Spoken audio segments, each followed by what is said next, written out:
ನಮಸ್ಕಾರ ಸ್ನೇಹಿತರೆ. ಅಕ್ಟೋಬರ್ ತಿಂಗಳ ಪಿಂಚಣಿ ಹೆಚ್ಚಳ ಆಗ್ತಾ ಇದ್ದು ಸುಮಾರು 900ರಿಂದ 2200ವರೆಗೂ ಕೂಡ ಪಿಂಚಣಿ ಹೆಚ್ಚಳ ಆಗ್ತಾ ಇದೆ. ಹೌದು, ಹಿರಿಯ ನಾಗರಿಕರಿಗೆ ಮತ್ತು ವಿಧವಾ ಮಹಿಳೆಯರಿಗೆ ಹೆಚ್ಚಳ ಆಗ್ತಾ ಇದ್ದು ಸ್ನೇಹಿತರೆ, ಇಲ್ಲಿ ನಿಮಗೆ ಒಂದು ವಿಷಯ ಹೇಳಬೇಕಾಗಿದೆ. CM ಅವರೇ ಖುದ್ದಾಗಿ ಹೇಳಿರ್ತಕ್ಕಂಥದ್ದು ಹಿರಿಯ ನಾಗರಿಕರಿಗೆ ಹೆಚ್ಚಾಗಿ ಪಿಂಚಣಿಯನ್ನು ಜಮಾ ಮಾಡೋರಿದ್ದೀವಿ ಅಂತ. ಅದೇ ರೀತಿಯಾಗಿ ಈ ಕಡೆ ಕೇಂದ್ರ ಸರ್ಕಾರದಿಂದ ಇಲ್ಲಿ ವಿಧವಾ ಮಹಿಳೆಯರಿಗೆ ಪಿಂಚಣಿ ಹೆಚ್ಚಳ ಆಗ್ತಕ್ಕಂಥದ್ದು ಬರೀ ನಮ್ಮ ರಾಜ್ಯದಲ್ಲಿ ಅಷ್ಟೇ ಅಲ್ಲ, ಇನ್ನು ಅನೇಕ ರಾಜ್ಯದಲ್ಲಿ ಕೂಡ ಈ ಪಿಂಚಣಿ ಹೆಚ್ಚಳ ಆಗ್ತಾ ಇದೆ ಕೇಂದ್ರ ಸರ್ಕಾರದ ವತಿಯಿಂದ. ಸೊ ಹಾಗಾದರೆ ನಮ್ಮ ರಾಜ್ಯದಲ್ಲಿ ಎಷ್ಟು ಹೆಚ್ಚಳ ಆಗಿದೆ, ಆದರೆ ಯಾವಾಗಿನಿಂದ ಜಾರಿ ಆಗುತ್ತೆ, ಇದೆಲ್ಲ ಡೀಟೇಲ್ಸನ್ನು ಈ ಒಂದು ವಿಡಿಯೋದಲ್ಲಿ ತಿಳಿಸಿಕೊಡುವಂತಹ ಪ್ರಯತ್ನ ಮಾಡ್ತೀನಿ. ಸೊ ಮತ್ತು ಈ ಹಿಂದೆನೂ ಕೂಡ ಸುಮಾರು 23 ಲಕ್ಷಕ್ಕಿಂತ ಹೆಚ್ಚಿನ ಫಲಾನುಭವಿಗಳನ್ನು ಈ ಪಿಂಚಣಿ ಯೋಜನೆಯಿಂದ ಹೊರಗಿಡಲಾಗಿತ್ತು. ಹಾಗಾಗಿ ಅದಕ್ಕೆ ಕಾರಣಗಳೇನು, ಮತ್ತು ಅದರಲ್ಲಿ ಬಹುತೇಕ ಬಹಳಷ್ಟು ಫಲಾನುಭವಿಗಳು ಎಲಿಜಿಬಲ್ ಇದ್ದರೂ ಸಹಿತ ದುಡ್ಡನ್ನು ಪಡ್ಕೊಳ್ತಾ ಇಲ್ಲ. ಸೊ ಹಾಗಾದರೆ ನಿಮಗೆ ದುಡ್ಡು ಮತ್ತೆ ಜಮಾ ಆಗಬೇಕು, ಪಿಂಚಣಿ ಮತ್ತೆ ನಿಮ್ಮ ಖಾತೆಗಳಿಗೆ ನೇರವಾಗಿ ಬರಬೇಕು ಅಂತ ನೀವು ಅಂದ್ಕೊಂಡಿದ್ದೆ. ಆದರೆ ಅದಕ್ಕೆ ನೀವು ಏನು ಮಾಡಬೇಕು ಎಲ್ಲವೂ ಕೂಡ ನಾನು ಈ ಒಂದು ವಿಡಿಯೋದಲ್ಲಿ ತಿಳಿಸಿಕೊಡ್ತೀನಿ. ತೀರಾ ಇಂಪಾರ್ಟೆಂಟ್ ಮಾಹಿತಿ, ನೀವು ಈ ಒಂದು ವಿಡಿಯೋನ ಆದಷ್ಟು ಕೊನೆವರೆಗೂ ವಾಚ್ ಮಾಡಿ. ಇದೇ ರೀತಿ ಇಂಪಾರ್ಟೆಂಟ್ ಮಾಹಿತಿಗಳನ್ನು ಕೊಡ್ತಾ ಇರ್ತೀವಿ.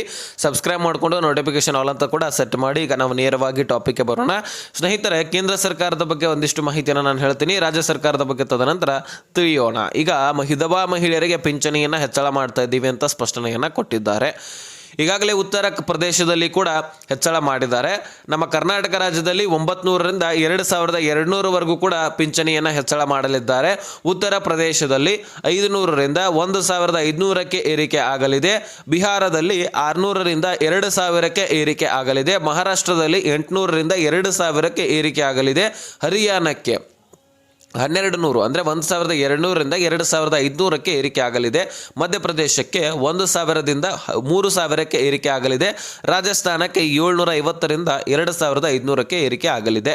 ಸೊ ಇದು ಬಹಳಷ್ಟು ಫಲಾನುಭವಿಗಳಿಗೆ ಇದು ಹೆಲ್ಪ್ ಆಗುತ್ತೆ. ಹಾಗಾಗಿ ಇಲ್ಲಿ ಯಾರ್ಯಾರು ವಿಧವಾ ಮಹಿಳೆಯರಿದ್ದೀರಿ, ಅದೇ ರೀತಿಯಾಗಿ ಹಿರಿಯ ನಾಗರಿಕರಿದ್ದೀರಿ, ನಿಮ್ಮೆಲ್ಲರ ಖಾತೆಗಳಿಗೆ ಪಿಂಚಣಿ ಹೆಚ್ಚಳ ಆಗಿ ಜಮಾ ಆಗ್ತಕ್ಕಿದ್ದು ಇದೇ ನವೆಂಬರ್ ಅಥವಾ ಡಿಸೆಂಬರ್ ತಿಂಗಳಲ್ಲಿ ಕೇಂದ್ರ ಸರ್ಕಾರದಿಂದನೂ ಕೂಡ ಪಿಂಚಣಿ ಹೆಚ್ಚಳ ಆಗಿ ಜಮಾ ಆಗುತ್ತೆ. ಸುಮಾರು 7ರಿಂದ 8% ಆದರೂ ಹೆಚ್ಚಳ ಆಗಲಿದೆ ಅನ್ನುವಂತಹ ಅಧಿಕೃತ ಮಾಹಿತಿ ಸಿಕ್ಕಿರ್ತಕ್ಕಂಥದ್ದು.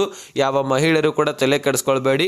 ಅದೇ ರೀತಿಯಾಗಿ ಯಾವ ಪುರುಷರು ಕೂಡ, ಹಿರಿಯ ನಾಗರಿಕರು ಕೂಡ, ಅದೇ ರೀತಿಯಾಗಿ ವಿಧವಾ ಮಹಿಳೆಯರು ಕೂಡ ನಿಮ್ಮ ಖಾತೆಗಳಿಗೆ ಪಿಂಚಣಿ ಹೆಚ್ಚಳ ಆಗಿದೆ ಅಂತ ಹೇಳ್ಬೋದು.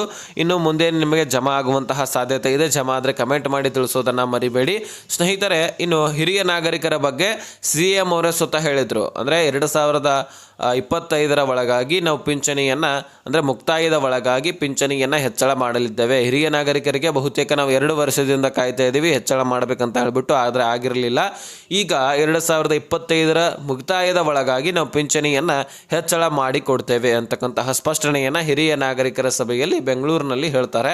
ಸೊ ಹಾಗಾದರೆ 2025 ಇದೇನು ಎಂಡ್ ಆಗ್ಲಿಕ್ಕೆ ಬಂತು. ಇನ್ನು ನವೆಂಬರ್ ಅಥವಾ ಡಿಸೆಂಬರ್ನಲ್ಲಿ ಕೂಡ ಹಿರಿಯ ನಾಗರಿಕರಿಗೆ ಪಿಂಚಣಿ ಹೆಚ್ಚಳ ಆಗಲಿದೆ. ಹೌದು, ಈ ಒಂದು ಪಿಂಚಣಿ ಕೂಡ ಹೆಚ್ಚಳ ಆಗಲಿದೆ ಅನ್ನುವಂತಹ ಮಾಹಿತಿ ಸಿಕ್ಕಿರ್ತಕ್ಕಂಥದ್ದು. ಅದನ್ನು ಕೂಡ ನಿಮಗೆ ತಿಳಿಸಿದ್ದೀನಿ. ಎಷ್ಟು ಹೆಚ್ಚಳ ಆಗುತ್ತೆ ಅಂದರೆ 7ರಿಂದ 8% ಅಲ್ಲಿ ಕೂಡ ಹೆಚ್ಚಳ ಆಗುತ್ತೆ. ಅಂದರೆ ಈಗ 900 ರೂಪಾಯಿ ಇದ್ದರೆ 1200 ರೂಪಾಯಿ ಆಗಿರಲಿ, 1500 ರೂಪಾಯಿವರೆಗೂ ಕೂಡ ಪಿಂಚಣಿ ಹೆಚ್ಚಳ ಆಗಲಿದೆ. ಹೌದು ಸ್ನೇಹಿತರೆ, ಯಾರ್ಯಾರು ಹಿರಿಯ ನಾಗರಿಕರಿದ್ದೀರಿ, ಯಾರ್ಯಾರು ವಿಧವಾ ಮಹಿಳೆಯರಿದ್ದೀರಿ, ನಿಮಗೆ ಒಂಥರ ಭರ್ಜರಿ ಗುಡ್ ನ್ಯೂಸ್ ಅಂತಾನೆ ಹೇಳ್ಬೋದು.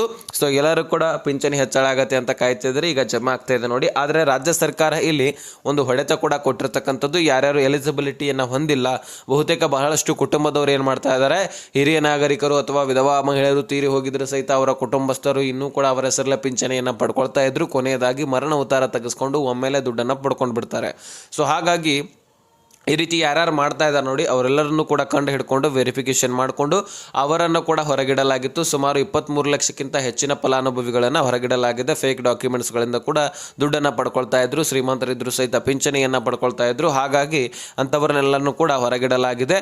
ಅದೇ ರೀತಿಯಾಗಿ ಸ್ನೇಹಿತರೆ, ಇಲ್ಲಿ ಯಾರ್ಯಾರು ಈಗ ಈ ರೀತಿ ಹೊರಗಿಟ್ಟಿದ್ದಾರೆ ಅದರಲ್ಲಿ ನೀವು ಎಲಿಜಿಬಿಲಿಟಿಯನ್ನು ಹೊಂದಿದ್ದು ನಿಮಗೆ ಕನ್ಫರ್ಮ್ ಇದ್ದರೆ ನೀವು ಒಂದು ಕೆಲಸ ಮಾಡ್ಬೋದು.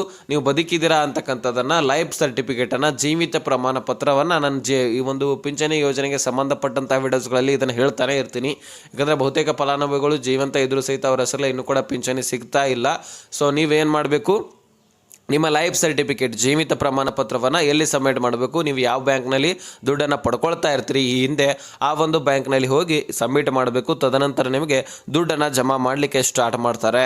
ಓಕೆ, ಎಲ್ಲರೂ ಕೂಡ ಈ ಒಂದು ಕೆಲಸ ಮಾಡಿ ಜೀವಿತ ಪ್ರಮಾಣ ಪತ್ರವನ್ನು ಸಬ್ಮಿಟ್ ಮಾಡಿ. ಒಂದು ವೇಳೆ ನಿಮಗೆ ಹೋಗ್ಲಿಕ್ಕೆ ಆಗಲಿಲ್ಲ ಅಂದರೆ ನಿಮ್ಮ ಮನೆಯ ಕುಟುಂಬಸ್ಥರನ್ನು ಯಾರನ್ನಾದ್ರೂ ಕಳಿಸಿ ವಿಡಿಯೋ ಕಾಲ್ನ ಮುಖಾಂತರ ನೀವು ಕನ್ಫರ್ಮ್ ಮಾಡ್ಬೋದು ನೀವು ಬದುಕಿದ್ದೀರಾ ಅಂತಕ್ಕಂಥದ್ದನ್ನು. ಓಕೆನಾ, ಈ ವಿಷಯ ನಿಮಗೆ ಅರ್ಥ ಆಗಿದ್ರೆ ನೆಕ್ಸ್ಟ್ ಮಾಹಿತಿಯೊಂದಿಗೆ ಸಿಗೋಣ. ಸೊ ಅಲ್ಲಿ ತನಕ bye bye, take care friends.